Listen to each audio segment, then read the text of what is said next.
Hello and welcome. My name is Dr. Jeremy Moretti. I'm the Senior Scientist of Infant and Child Psychology. Welcome to my youngest son's bedroom, where he obviously creates a lot of things. Today, this lecture, we will be talking about what kind of childhood should a child have.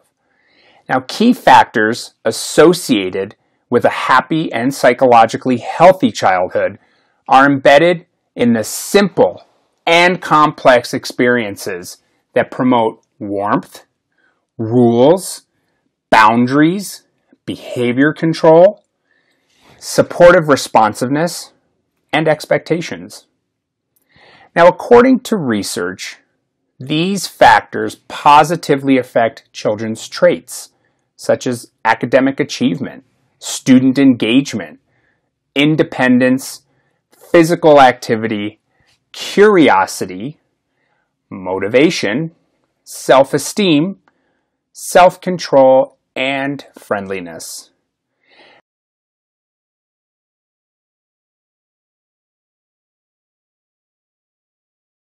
Now, most Americans want their child to be happy and pursue their dreams. Who doesn't?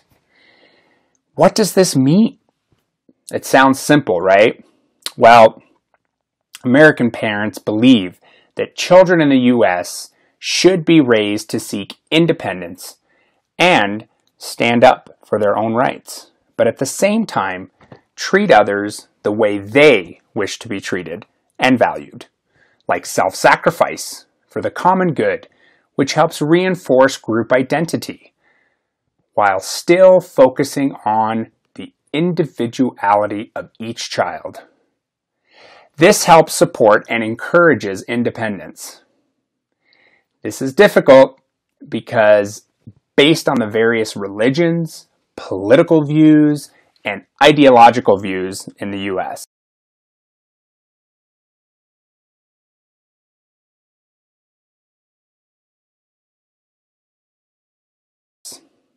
However, I help encourage independence and the treatment of others by encouraging these concepts to my children. For instance, just recently, my oldest son asked if he could ride his bike to the store and purchase some groceries for the family. What a great idea. He had never done this before, though. He was really excited for two reasons. First, he just learned how to ride his bike a couple of years ago in China when we lived there. Secondly, he was allowed to be able to go to the store and buy some groceries for the entire family all by himself. So he came back and described his experience about how he had to read the labels to make sure he picked up the correct food, and this has encouraged him to be more independent. He had a great time.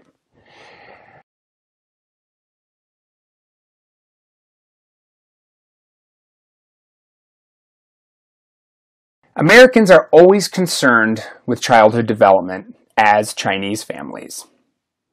They're concerned about child development and the type of childhood their children should have. Now, in the United States, experts have studied the matter thoroughly, and parents keep trying to determine the most effective ways to raise their children. Specifically, Americans are concerned with their children representing the first generation to grow up only knowing and being exposed to technology. It's everywhere, such as computers, video games, digital music players, video cameras, cell phones, and all other tools and toys of the digital age.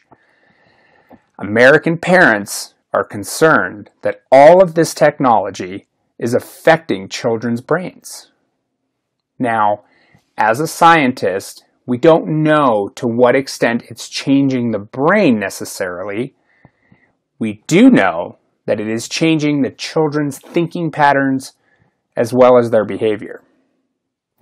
And as a result, many American parents are focusing on their child's social, emotional development.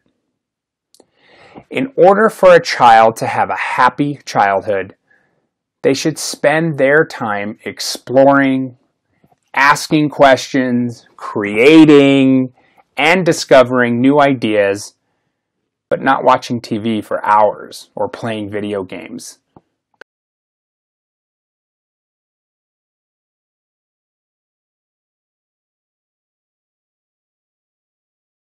Parents, there is hope for our children. Parents can nurture child's social emotional well-being by supporting their child. Many people will ask me, well, how do I accomplish this? Well, there's not one clear-cut answer because there isn't a one-size-fits-all approach. However, some scientific techniques that I use with my children and teach others to use has been shown to promote brain development.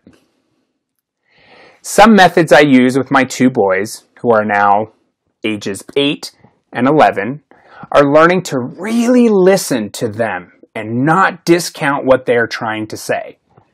I actually get down at their eye level so they don't feel intimidated, and it encourages them to express themselves. So, as to help them communicate better in the future, I treat my boys with respect. This means I ask their opinions on family matters and take them seriously. I ask them to make decisions on dinner or places to go as a family. This allows them to feel empowered and as if they're really a true part of our family. I also show my boys a lot of affection as a father. I praise them, I hug them, I kiss them, and I give them positive encouragement. And most importantly, I tell them I love them many times throughout the day.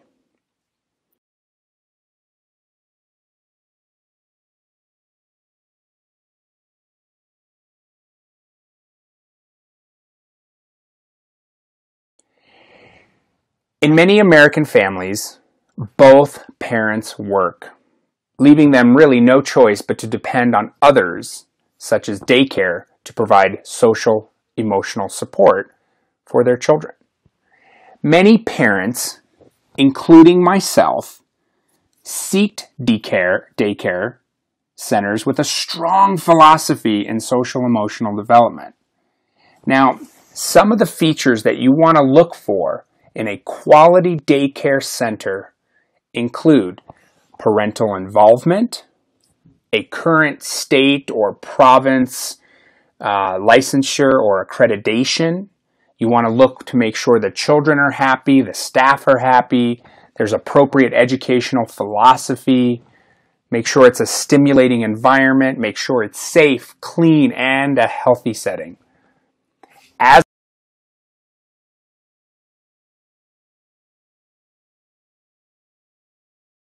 a senior scientist, my philosophy about childhood development is based on providing children with a positive, safe, and nurturing environment that allows them to respect individual differences.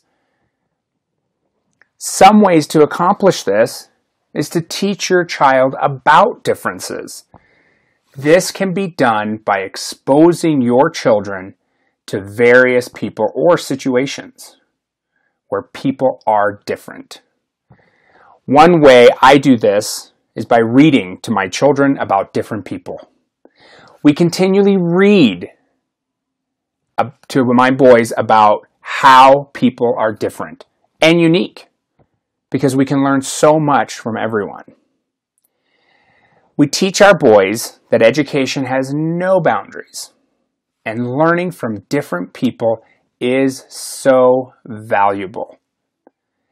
As American boys, when they lived in China, they were exposed to many different individual differences on a daily basis. This was wonderful for their development. Showing and giving respect around children will only reflect positively when that child interacts with others. This is accomplished by finding teachable moments that encourages autonomy or independent thinking, which builds confidence and self-esteem, both personally and socially.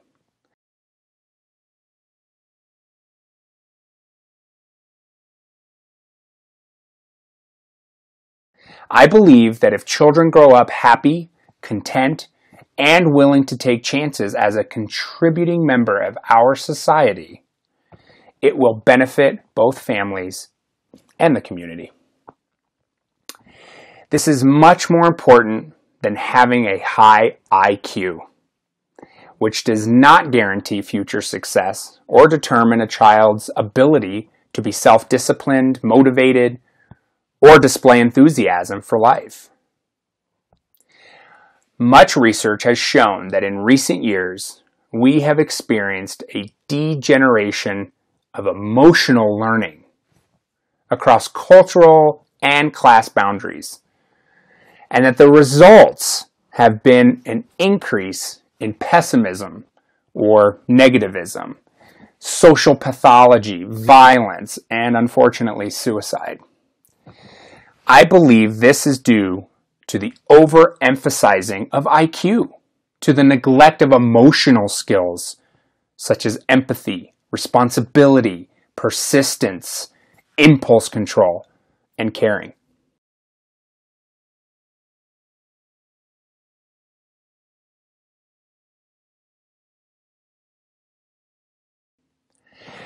As a father of two, I want more for our children than just healthy bodies.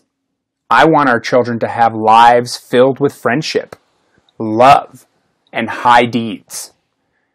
I want them to be motivated and eager to learn and be willing to confront challenges with confidence. I want our children to be grateful for what they receive from us, but to be proud of their own accomplishments.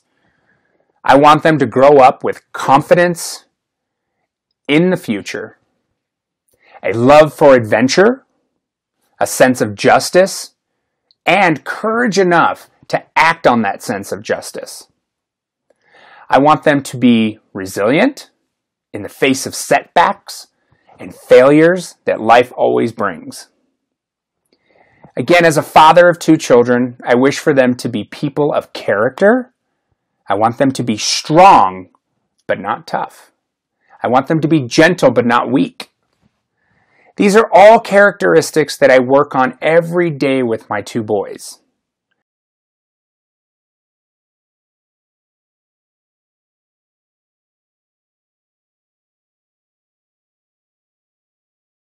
Their mom and I try and accomplish all of these by providing both boys with the tools necessary to become emotionally literate.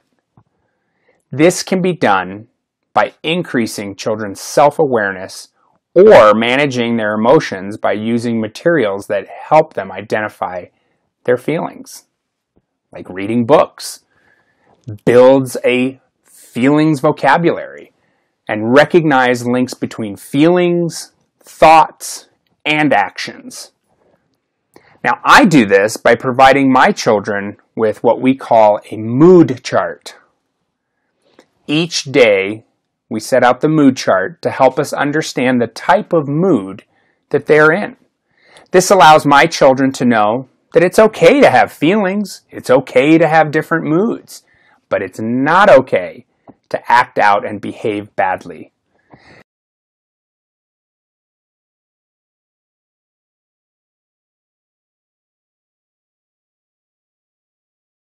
You can encourage self-confidence and motivation by providing them with activities they enjoy doing. For example, if your child likes music, it may be helpful to listen to and play a musical instrument with them.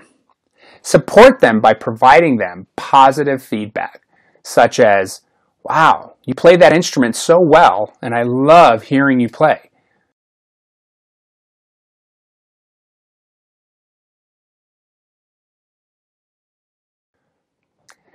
Who said parenting was easy? It's not. Parenting is challenging enough, but the conflicts you pick, the praise you give, and the issues you feel are important to help shape your child's experience. Remember, childhood is a special window of opportunity for shaping children's emotional habits. As parents, we must help children recognize and understand their emotions and the emotions of others. By developing listening and communication skills, helping them control their negative impulses or behaviors, and call attention to norms for acceptable behavior. Help your child think about their feelings and behavior and evaluate their choices in a loving way. So, for example, instead of saying, "No, you are bad for throwing your toy," you could say, "I think you need a little alone time. When you're ready, I'll be here to listen, and then you can play with your toy then."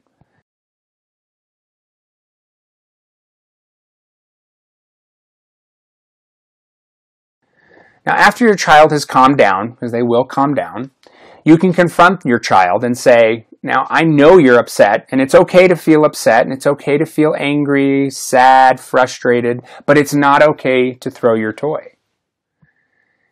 This give your child a hug and say, "I still love you when you do naughty things, but I don't like it." This helps validate their feelings while communicating to them that there are consequences for their actions.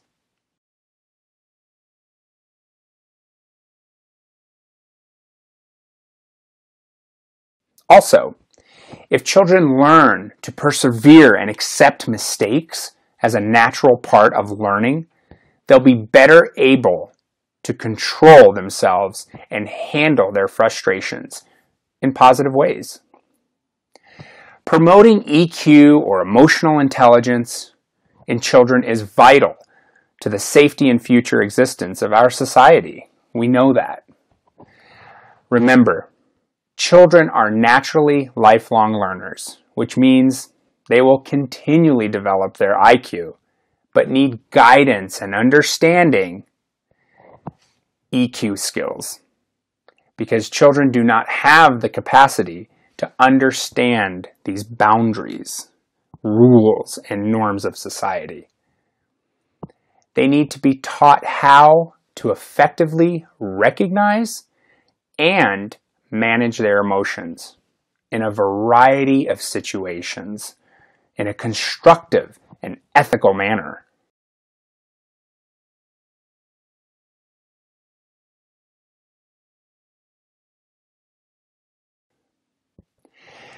As parents, you can begin fostering your child's EQ or emotional intelligence from day one by providing them with the basic needs, such as feeding them when they're hungry, keeping them warm and dry and safe from danger, and confronting them if they are in pain or scared or upset, providing routines.